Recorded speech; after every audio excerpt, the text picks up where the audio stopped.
Casamance, ma belle, jadis verdoyante et paisible, à l'éclat du soleil levant, tu as toujours su porter l'espoir d'un peuple sur les robustes branches de tes gigantesques, rythmant et cadençant sous le vent du nord le balancement incessant de leurs longues lianes. Je ne te laisserai point mourir ni t'effondrer. Je m'accrocherai acrobatiquement à toi pour faire taire à jamais le canon mortel de dignes soldats désespérés.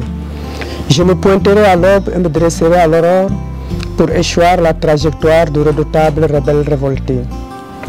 Je suis hanté par cette horrible honte, émouvante lamentation des femmes mères et des craintifs cris des immatures innocents adolescents dont le sang, comme jadis le lait de la nourricière inlassable, coule en abondance et immortalise leurs souvenirs. Martyrs involontaires, votre mort précoce est semblable à l'effort de la berceuse infatigable. À l'heure du crépuscule, agenouillé devant vos tristes tombes, ma mémoire monte et médite surtout sur ce silence momentané des misérables limes. Mes larmes coulent et ruissellent et arrosent la terre de vos ancêtres, cette terre qui bombe votre tombe. Mais la victoire est avec toi, telles ces fleurs sauvages qui s'élèvent spontanément pour offrir leur sourire au Sénégal sous le ciel nouveau d'un lendemain paisible. Pour toi, Casamance, avec toi, ma belle, ma vieille, je veillerai vaillamment. Je me nomme Emmanuel Ngom, plus connu sous Samuel Nilan. Je suis donc inspecteur de police de formation à la retraite depuis 6 ans. Je voudrais dire tout simplement que c'est une relation que j'ai voulu matérialiser, une relation de vie entre des êtres qui sont dans un monde et d'autres qui sont dans un autre monde.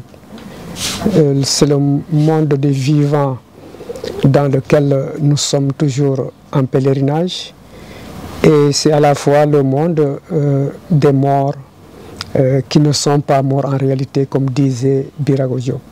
Que j'ai voulu retracer des moments que nous avons passés ensemble, mais exprimer également un sentiment qui est lié à ce que nous avons vécu avec ces personnes défuntes. L'intégralité, c'est le rapport avec les morts. Évidemment, en faisant ressortir à l'intérieur beaucoup d'éléments que sont les valeurs socio-culturelles. Donc, c'est des valeurs de vie. Et moi, je considère que ces morts-là, même si on parle d'eux, ici sur Terre, nous sommes en train de prolonger les valeurs qu'ils avaient, des valeurs qu'ils nous ont laissées et qui font qu'on s'en nourrit, on les prend comme référence, comme modèle de vie. C'est des gens qui ont servi leur patrie, la nation, leur société, et ils sont partis. Mais j'ai voulu en fait que leurs valeurs demeurent en notre sein. Et c'est ce qui vaut également que je me sois concentré sur l'écriture de cet ouvrage.